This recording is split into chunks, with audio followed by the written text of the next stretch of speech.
өнөөдөр багш нь Монтессори мэдрэхүүн хичээлээс ягаан цамхайгаа заая. За энэ хичээл маань 2 аргачлалтай. Ингээд зорилго нь болохоор хүүхдийн харааныхаа мэдрэмжээр том жижигийг ялгаж мэдрэх, бас хүүхдийн анхаарал төвлөрөлт нь маш чухал юм хичээл байгаамаа. За тэгээд багш нь одоо үрж байрлуулъя.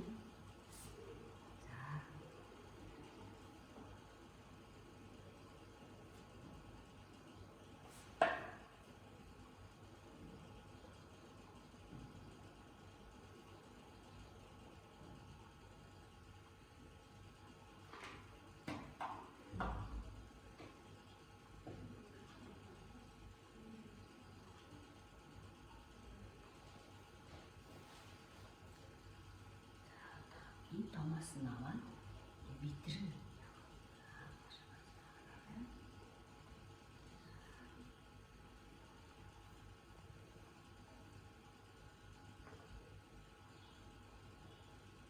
чиний мэдэртэй том байна уу жижиг юм байна.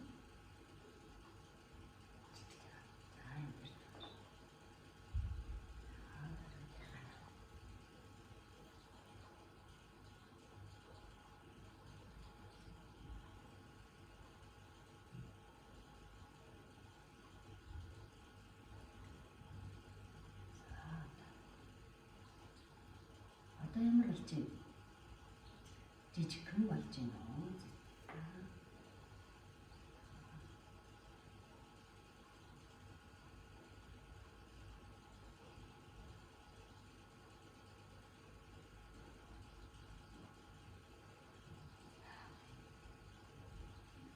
Мэдрээрээ.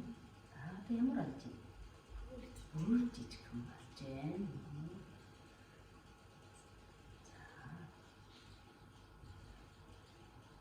Одоо цамхаа доороос нь дээш нь нарийсч байгааг мэдрэнэ.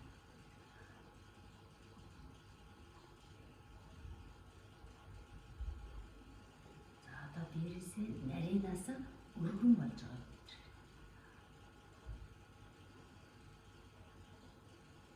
За чи мэдэртэй сая багшаа хайсан шиг болж байгаа юм өөрийнхөө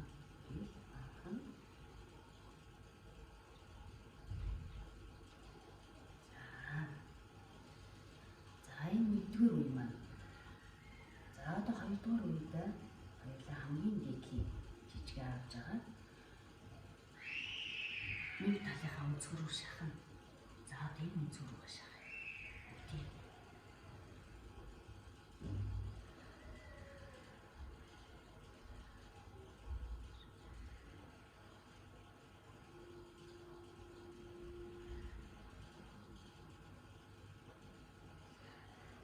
Хамгийн жижиг шоогоо энэ өнцөг болгон дээр тавиад үзэхлээр яг өнцгөн таарах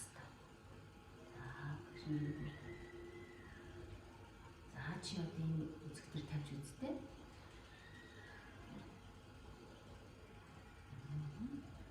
Өнцгөн таарах. За одоо дараагийн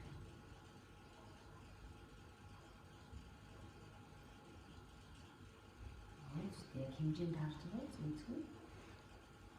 За одоо энэ өнцгөр. Яг таарсан. За одоо дараагийн өнцгөр.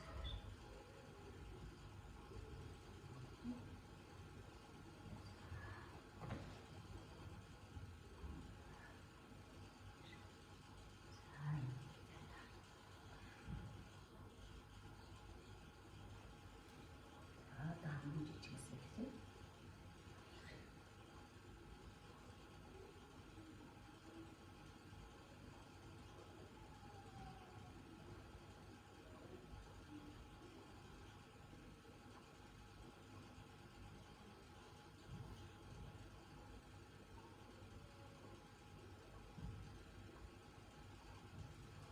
За одоо энэ багшийнхаа бэлдсэн юм карта ашиглаад хүүхдүүд маань ийм олон хэлбэрээр үрж тоглодог байгаа тийм ээ. За энэ олон хэлбэрээр.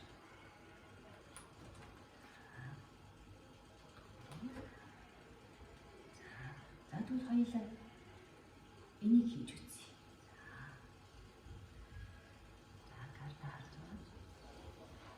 багш хонцооч. За бачаа таар.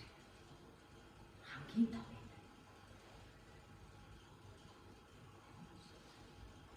За одоо хамгийн жижиг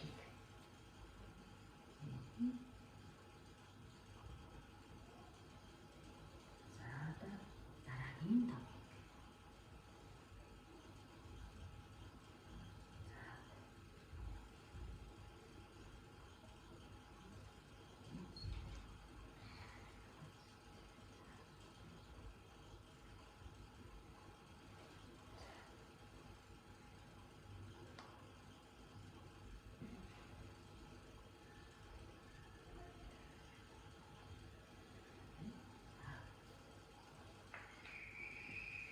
Ингэж томоос нь хомроо, жижигээс нь хомроо гэж үс тоглох юм тийм.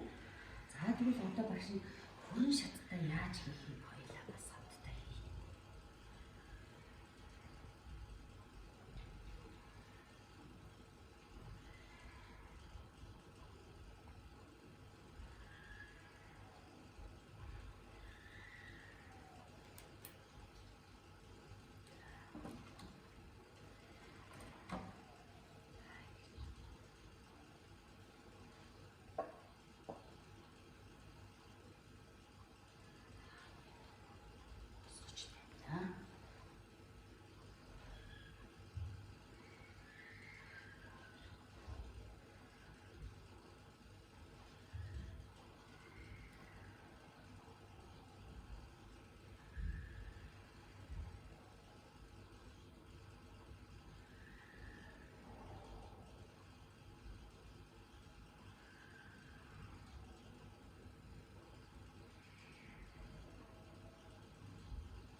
Одоо энэ хүрэн шатны маань өнцгөн яг энэ ягаан цамхтай маань яг адилхан таардаг байна.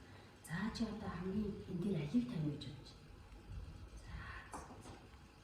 Хаамж тавиар. За дараагийн.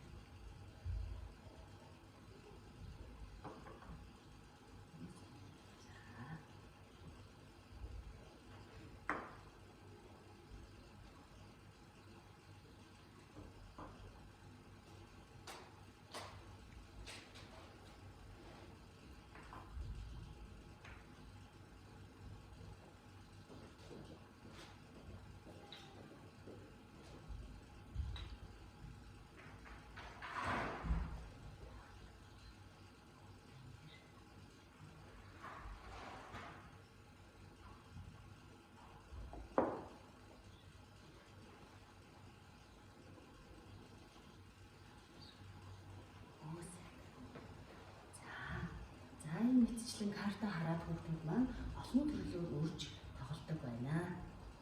За баярлалаа. Баярлалаа.